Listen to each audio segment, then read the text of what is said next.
In this video, I'll wrap up our discussion of social psychology by talking about social influence, which encompasses several related phenomena such as social facilitation, social loafing, conformity, compliance, and obedience.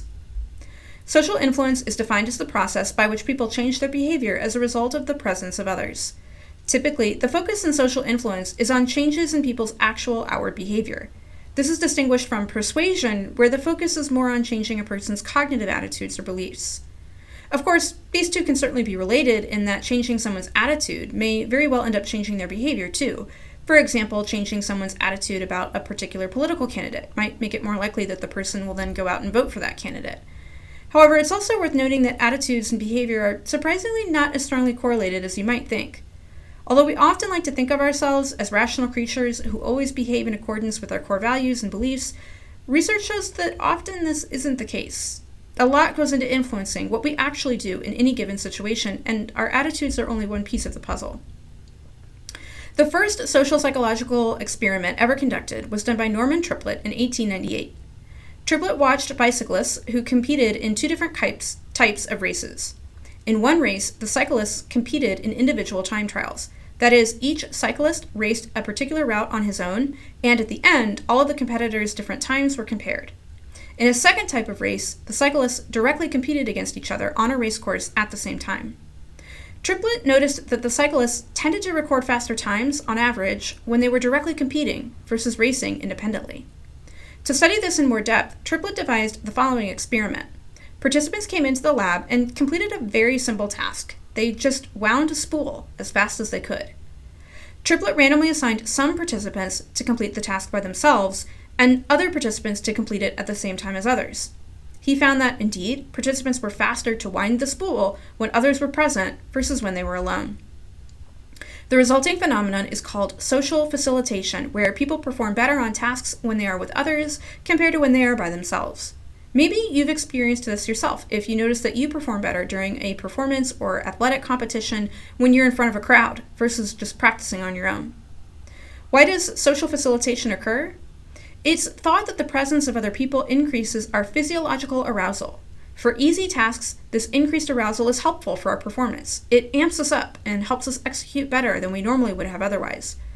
For difficult tasks, though, too much arousal can be harmful and can actually cause us to choke.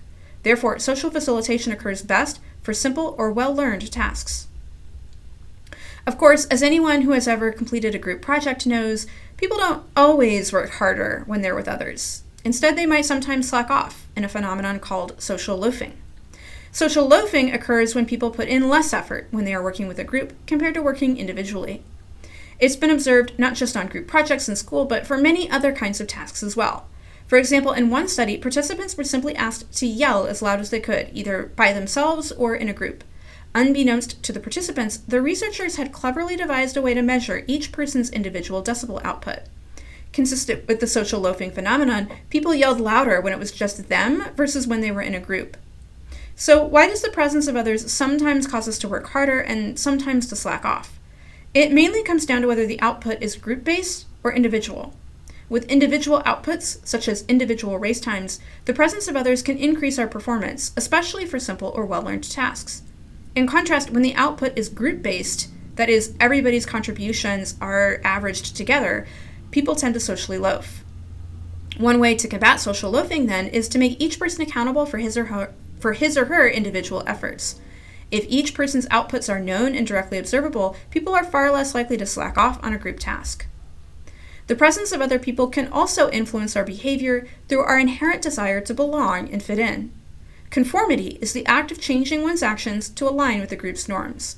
Perhaps the most famous study on social conformity was conducted by Solomon Asch in 1951. Asch had participants come into the lab for what seemed like a simple task, judging the length of different lines. Specifically, participants had to decide which of three comparison lines were the same length as a target line, as you can see in the example on this slide. The task was designed to be pretty easy. In this example, my guess is you probably had no trouble discerning that B is the correct answer. In Asch's study, participants were seated around a table with 6 other supposed participants. There were 18 total trials, and for each trial, each person went around the table and said his answer out loud. The twist in the study was that, in reality, there was only one true participant. The rest were Confederates, who were working for the experimenter.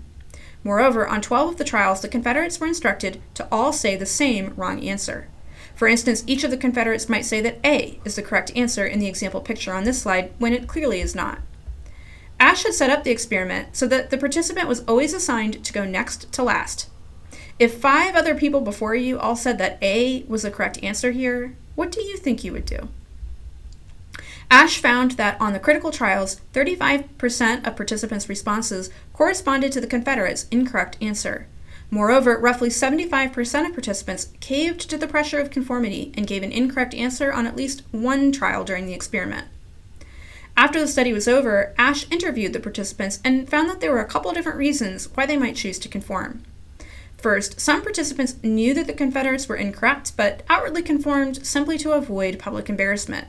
This is called normative influence, when we change our behavior out of a desire to fit in or avoid disapproval from others.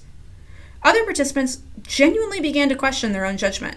After all, if every other person is saying the same answer, is it possible that you might be missing something? Some participants certainly thought so. For example, here is a picture from the actual study. The naive participant is seated in the middle of this picture. You can see him leaning over the table, clearly beginning to question his own perception. This is called informational influence, when we use group information to guide our own decision-making, trusting that the majority must somehow be correct. For a funny video showing the power of conformity, you can check out the Brain Games supplemental video on Canvas. So far, we've covered examples of how people can somewhat unintentionally influence our behavior. For example, when other people are doing a group project with us, they're not trying to get us to work less hard. In fact, they may be trying to do just the opposite. However, what about when people are directly trying to influence our behavior? For example, if a salesperson is trying to convince you to buy a particular product, or if a political candidate is trying to convince you to vote for him or her. This is where the study of compliance comes in. Compliance is the act of agreeing to an explicit request. If you agree to help out your friend when they ask you for a favor, you've complied with their request. Compliance is of obvious interest to any kind of job that involves sales. A researcher named Robert Cialdini, who I mentioned in the first video, studies social influence. And he actually spent a year secretly observing people in these kinds of positions, such as car salesmen, telemarketers, and waitstaff at upscale restaurants. Cialdini found that across these different jobs, there were certain general principles that made people more likely to comply with a request, typically to buy something. For example, humans have a strong norm of reciprocity. That is, if we receive a free gift, we innately feel obligated to return in kind. This is one reason why organizations might send you free things in the mail, along with an opportunity to purchase their product. They're hoping that by giving you something small, you'll feel indebted to comply with their request for your money. If you're interested in learning more about Cialdini's work, you can check out his book, which is aptly titled Social Influence. Finally, obedience is similar to compliance, but takes things up a notch. Specifically, obedience is a special form of compliance that involves obeying a command from an authority figure. For example, if a policeman instructs you to pull over and you do so, you are obeying this directive from someone in a position of authority. Authority figures include not only policemen and governmental agents, but also people whom we hold in high respect, such as teachers or scientific experts. For example, in Milgram's shock studies that we discussed in the first video, the authority figure was an experimenter associated with Yale University, a very prestigious school. As Milgram found, authority figures are powerful influences on our behavior. You might wonder, though, if Milgram's findings would still occur today. The original studies were conducted in the early 1960s, after all. In 2009, a researcher named Jerry Berger attempted to answer this question by conducting a partial replication of Milgram's studies. Berger conducted a study very similar to Milgram's, but he made several key changes to make sure that the study adhered to current ethical standards. Berger's findings largely mirrored Milgram's original results. That is, Berger found that people in his partial replication obeyed at similarly high rates compared to Milgram's original studies. However, it's also worth noting that some people have called into question Milgram's interpretations of his original data. In particular, a psychologist named Gina Perry spent several months reviewing original transcripts from Milgram's experiments and interviewing people who were participants in his studies. What she found caused her to question whether Milgram's findings really tell us much about obedience. For example, Perry found that a significant number of participants were suspicious about Milgram's experimental setup. That is, they doubted whether the Confederate was really being shocked. And of course, we know he wasn't. And these skeptical participants were also the ones who were most likely to obey. That is, if people really thought that they were potentially harming another human being, they were actually less likely to obey the experimenter's commands. If you're interested in learning more about Perry's research and what she uncovered, you can check out her book called Behind the Shock Machine. Additionally, for a nice video that summarizes a lot of the social influence research that we just discussed, you can check out the Crash Course supplemental video on Canvas.